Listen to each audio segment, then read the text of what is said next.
Chapter 6. Time for supper. On the bench, Frank let out a laugh that came out more cough than comedy. "What is this? Motel 6 with bars? You gonna bring us little mints on the pillows too?" Ryan didn't glance his way.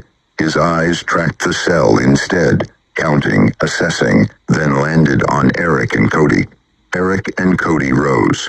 Not slow, not fast, just like men who already knew there was no other direction but forward.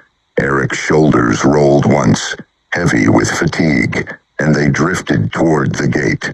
Claire's hand tightened on Ethan's, nails biting half-moons into her palm. The boy pressed his feet harder against the concrete, trying to fold smaller, shoulders curling in as if to vanish. The sheriff opened the gate with a clang, standing aside. Zip ties muttered as they cinched around Eric's and Cody's wrists. They didn't flinch, didn't fight. It was the lack of reaction that made the air feel thin. "Where are you taking him?" Frank asked, leaning back into the wall like it was a stage. "If it's steak night, I'll take mine bloody." Ryan's gaze slid over him, cool and unblinking. "You'll eat all of you, one at a time." Claire's voice shook but carried. "He's simply a boy," he said, nodding at Ethan. "He doesn't go without me." Ryan's expression didn't falter. "These two first." "Hell of a system you got, Sheriff. Who's next in line, huh? We draw straws." Ryan let the rumble fade before speaking. "No need, maybe you." The words landed heavier than the door. Frank's mouth twitched, some comeback trying to surface, but nothing found its way out. Ethan couldn't look away. The strip of light, the rasp of plastic around Eric's wrists, the faint hum in the walls that could have been wires or the building itself breathing, it all pressed down at once. Somewhere beyond the concrete, a compressor coughed back to life, the noise rattling like an old smoker clearing his lungs. Ryan stepped into the corridor, Eric and Cody shuffling ahead of him. For a second, Eric's head tilted, almost like he meant to glance back, then thought better of it. "Behave," Ryan said, more to the room than to anyone in it.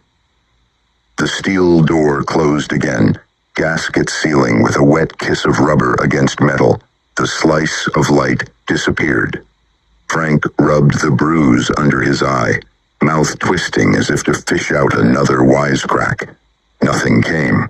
Claire kept her palm firm on Ethan's shoulder, feeling every shallow rise of his chest, as though counting breaths was the only way to make sure there'd be another one. Keys chimed once, and then there was nothing but silence, heavy and waiting. The door had sealed, but the resonance of it lingered in the air, an echo that pressed into the walls long after the metal was gone. Eric and Cody's absence weighed heavy. The room felt altered, unbalanced, as if something essential had been pulled out, and the rest of them were left to wobble in the gap. Frank leaned forward, elbows on his knees, his voice dropping lower, sharper. "You heard him though, right? I asked where they're going." Sheriff never gave an answer. Claire shook her head quickly, almost violently. "Don't do this now." But Frank wasn't done. "It's a line," he said, "one after another, processed and packaged. We don't know where they went, and that's the problem. Nobody knows." Ethan's chest tightened. The words painted pictures he didn't want to see. He remembered once his father's rig cutting past a stockyard, dozens of cattle pressed shoulder to shoulder, their eyes shining wet under the sodium lamps. He remembered the resonance, low, rolling moans like the animals already understood the end of the line. That memory came back sharp now, pressing into his mind until he had to squeeze his eyes shut to keep it out. The walls vibrated, not with electricity, more like a throat clearing deep underground, vibrating up through the concrete floor. Claire pulled Ethan closer, pressing his head against her side. She murmured again, but softer, as if trying to convince herself, "Just stay quiet." Frank shook his head, a short, snapping motion. "Quiet's a lie. Silence doesn't save a soul. Above them, the bulb gave a bright pulse. The shadows stretched long across the walls, then snapped back like something beneath the surface had shifted position. The noise rolled through the cell and left the air thicker than before. Time dragged, elastic and cruel. Every second stretched so thin it threatened to split. Ethan stopped watching the door. The blank steel made his stomach ache like staring too long into the glare of the sun. Instead, he lowered his eyes to the floor and studied the stains etched into the concrete. Some were faint, faded circles from old water, maybe. Others ran in streaks, sharp and dark, as though something heavy had been dragged across and left its ghost behind. His mind kept trying to put names to them, but each answer it conjured felt worse than the last. He tucked his head down, pressing his forehead to his knees until the coolness of his skin against stone dulled the thoughts. Frank paced. He couldn't sit, not anymore. He wore a groove across the small stretch of floor, back and forth, his boots tapping in a rhythmic beats. "You hear that?" he asked, voice pitched low and sharp. "That ain't wiring. I've been inside power plants, substations, and truck yards. Heard all kinds of machinery. This has a pulse. It's alive in the walls." Claire said nothing. Her silence was a reply enough. Frank gave a bitter laugh. "Hell, maybe it is alive. Maybe we're sitting inside something's stomach. Maybe it's chewing on us slow while we wait our turn." He rubbed his face with both hands, dragging his palms down over the bruise at his jaw, then lifted his head as he stood to glare at the ceiling as if daring it to answer. Sheriff Ryan reappeared, calm as ever, the brim of his hat shadowing his eyes. He studied first at Frank, soaked and broken, then at Claire, then at the boy. "Dinner time," he said. Frank barked out a bitter laugh. "You're a real host, Sheriff. You ought to put that on a sign outside. Welcome to Ryan's Diner. We serve terror with a side of bread rolls." Ryan ignored him. Claire. Her grip tightened on Ethan until he whimpered. "Not without him," she rasped. The sheriff stepped aside. The corridor light spilled across the floor again, a pale path leading nowhere good.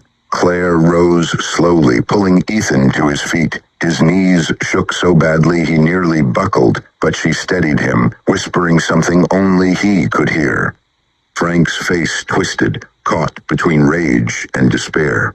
"Don't go gentle, Claire. Don't give him the satisfaction." Her eyes lingered on him for a heartbeat.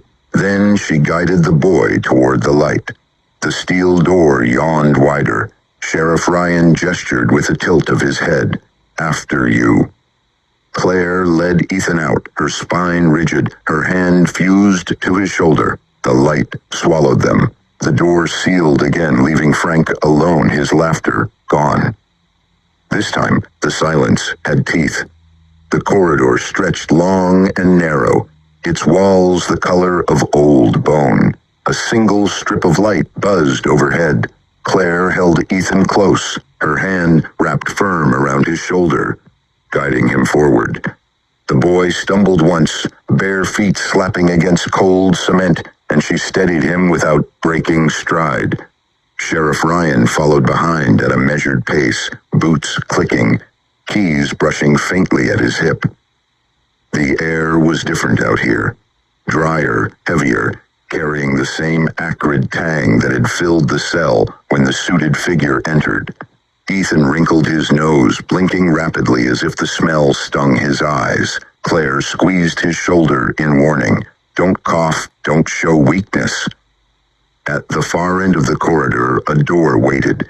Its surface gleamed under the sickly light, polished steel framed by pipes that med with faint vibration. Ryan produced a key, slipped it into the lock, and the door clicked open without resistance.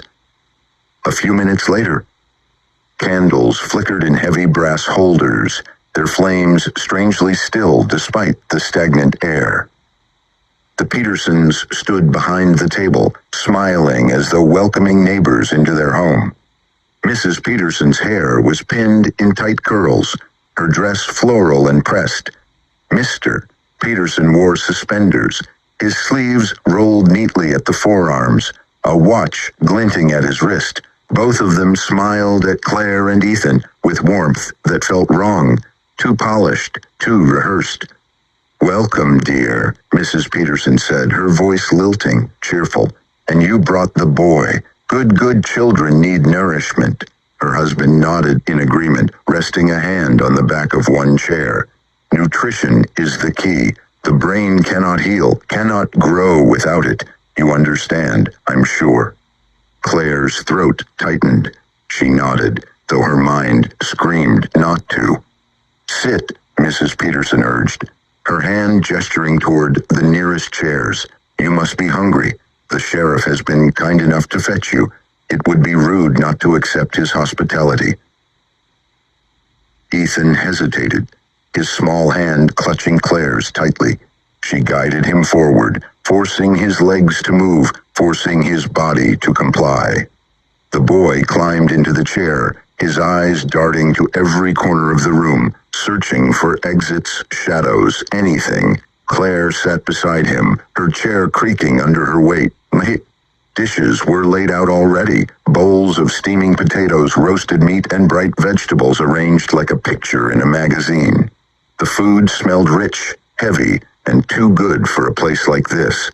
It almost masked the acrid tang still clinging in the air. Almost. Mrs. Peterson leaned forward, smiling wider. "Eat, dear, you'll feel better." Sheriff Bryan remained at the door, his figure framed against the corridor light. He didn't join them. He only watched, hat in hand, his face unreadable. Claire reached for Ethan's hand under the table. His fingers were ice cold. She murmured so low only he could hear, "Don't touch anything yet." But Mrs. Peterson's eyes caught the motion, her smile tightening enough to show the effort behind it. "Oh, but you must. We worked so hard for this meal." Mr. Peterson's hands slid 2 plates forward. The knives and forks gleamed under the candlelight, waiting. The boy stared at the food, stomach aching, hunger clawing at him. Claire's grip on his hand held steady. Her other hand, hidden beneath the table, trembled. The Petersons took their places across the long table, folding into their chairs with the grace of hosts who had rehearsed this scene many times before.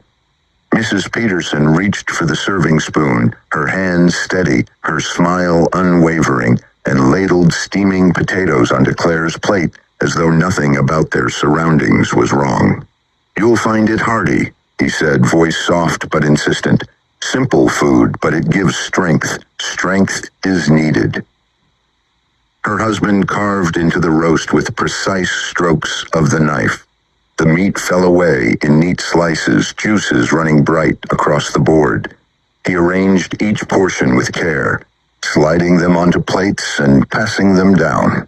"The body feeds the brain," he breathed, his tone like a lecture from a man used to speaking in classrooms.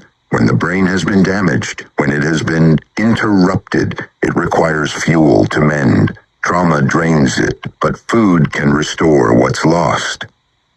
Claire forced herself to nod, her throat too tight to speak. Ethan's eyes stayed fixed on the slice of meat laid before him. He could smell the salt and the fat, the crisp edges where it had seared, and his stomach twisted painfully. Hunger gnawed, cruel and sharp, but something beneath the scent turned his gut. The meat didn't smell wrong just, but it smelled too right, exaggerated, like an imitation of food that had been perfected past nature. Mrs. Peterson leaned forward, her elbows close to her plate, her smile widening. "Go on, dear. A bite will make you feel whole again. You've been through so much. Your body needs it."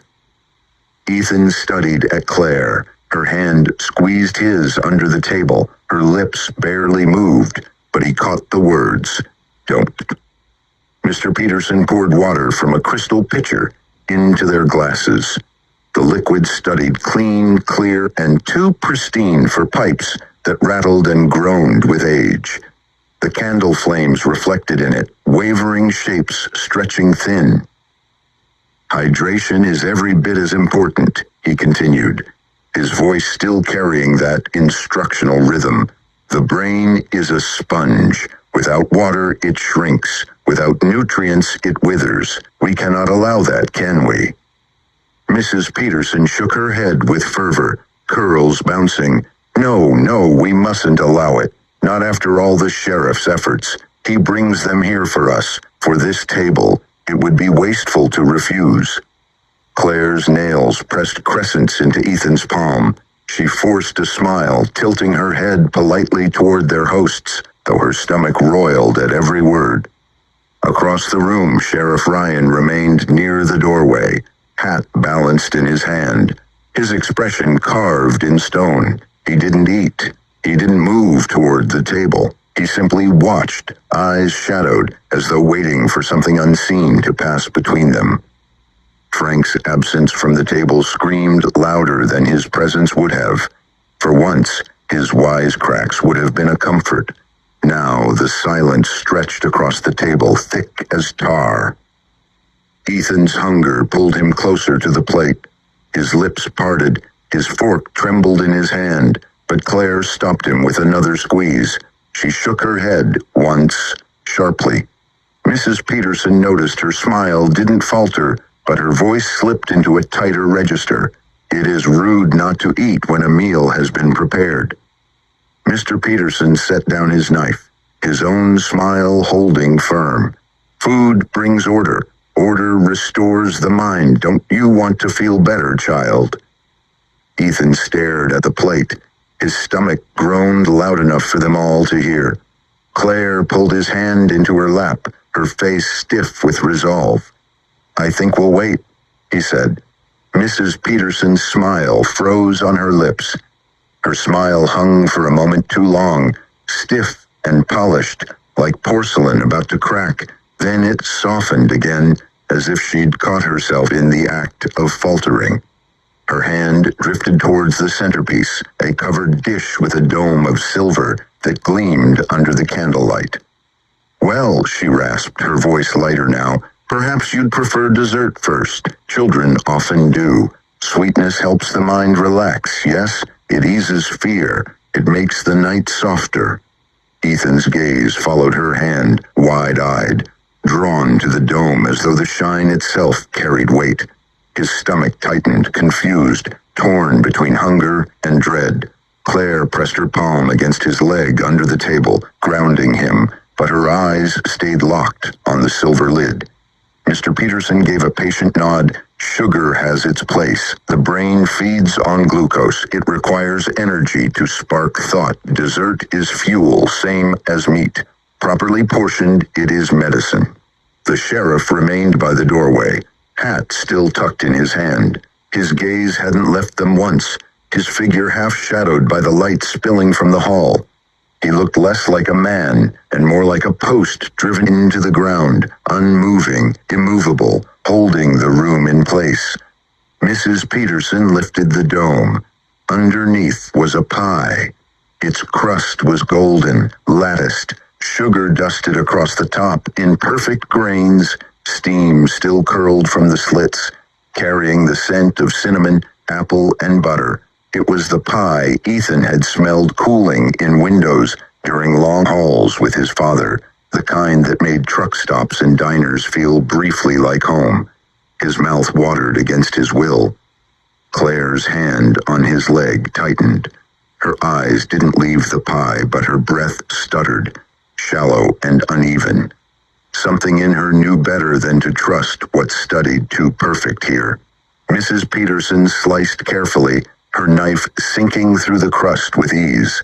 The filling inside gleamed syrup, dark under the candlelight, the scent growing richer as she lifted a piece onto a plate.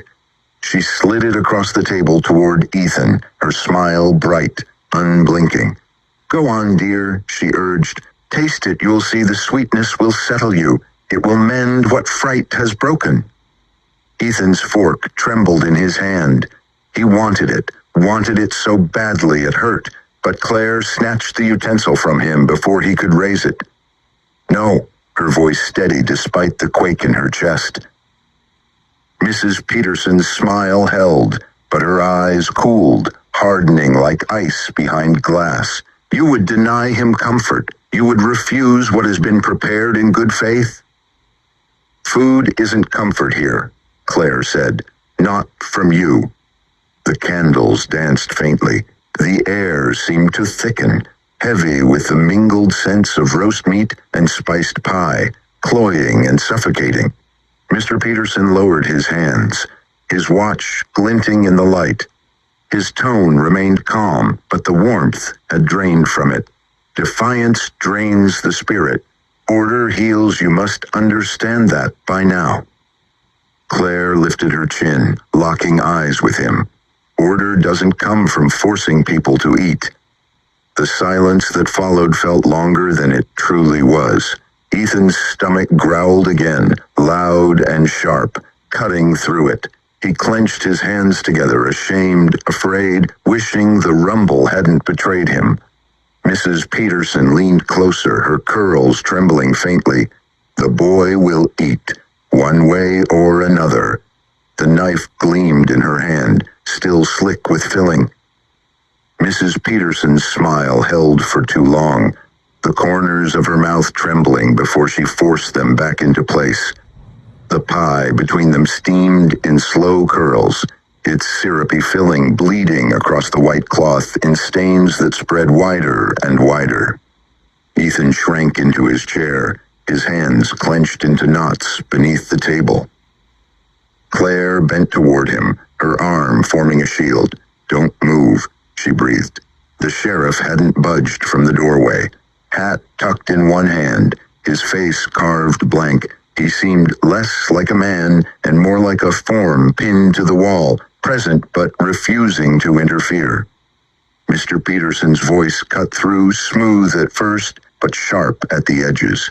Children never trust what's good for them. Fear blinds them to the cure before their eyes. That's why parents insist. That's why we insist. He nudged the plate closer with a fingertip.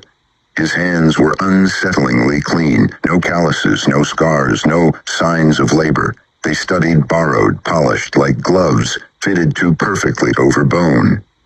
Nutrition restores, he went on. Without it, the brain caves inward. Empty bellies leave cracks no one can mend. Claire's lips flattened until they almost disappeared. He doesn't need your food. Cody spoke up.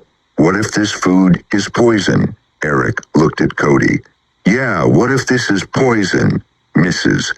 Peterson set down the knife, folding her hands neatly, though her fingers twitched against one another, as if straining to grip. It isn't poison. You must eat. Her eyes darted to Ryan, seeking his confirmation. He gave none. He only watched, a dark statue in the spill of corridor light. The candles drew tall, their flames stretching thin, almost transparent, before collapsing back into stubbier shapes. The air shifted warmer, the scents from the table swelling until they crowded the lungs. Roast meat slick with juice, vegetables too bright, potatoes gleaming as if lacquered. Everything studied exaggerated, as if painted to deceive the eye. Ethan's stomach betrayed him again, a sharp growl that made his face burn. Mrs. Peterson's smile returned with sudden brightness, her curls trembling with the effort of keeping it in place. There, you hear? His body calls for what he needs. He understands, even if you refuse to. Claire locked her hand on his under the table, her grip rigid as iron. Don't, she murmured. Mr. Peterson leaned back slightly, his voice climbing a notch, no longer mild. Discipline has its place, but so does reward. Denial poisons the spirit. We offer him life, and you would cast it aside? Claire's gaze slid to the sheriff again, searching his shadowed face for any hint of judgment. Nothing. He was a fixed point, colder than the stone walls. The pie steamed between them, its scent sweet and suffocating. Ethan squeezed his fists tighter, his hunger shaking him until his shoulders shivered. Claire held him fast. Across the table, the Petersons kept smiling, their patience stretched thin, waiting for the crack that would let them win. The Petersons sat perfectly upright, their smiles pasted on like painted masks. For a moment, no one moved. The candles leaned thin again, stretching their flames upward as if straining for air, then collapsing back into fat little tongues. The stillness pressed against the walls until even Ethan could hear his own pulse thudding in his ears.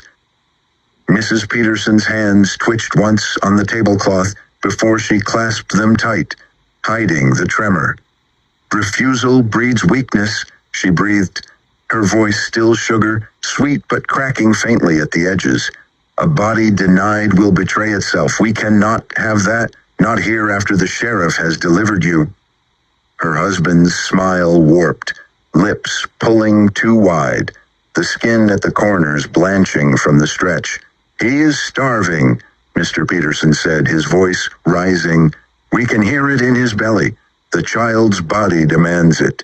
Every cell cries out. It is cruel to deny him." Claire pressed Ethan's hand so tightly, her nails bit crescents into his skin. She kept her eyes fixed on the plate of pie, not daring to look at their hosts. "We'll manage," she rasped.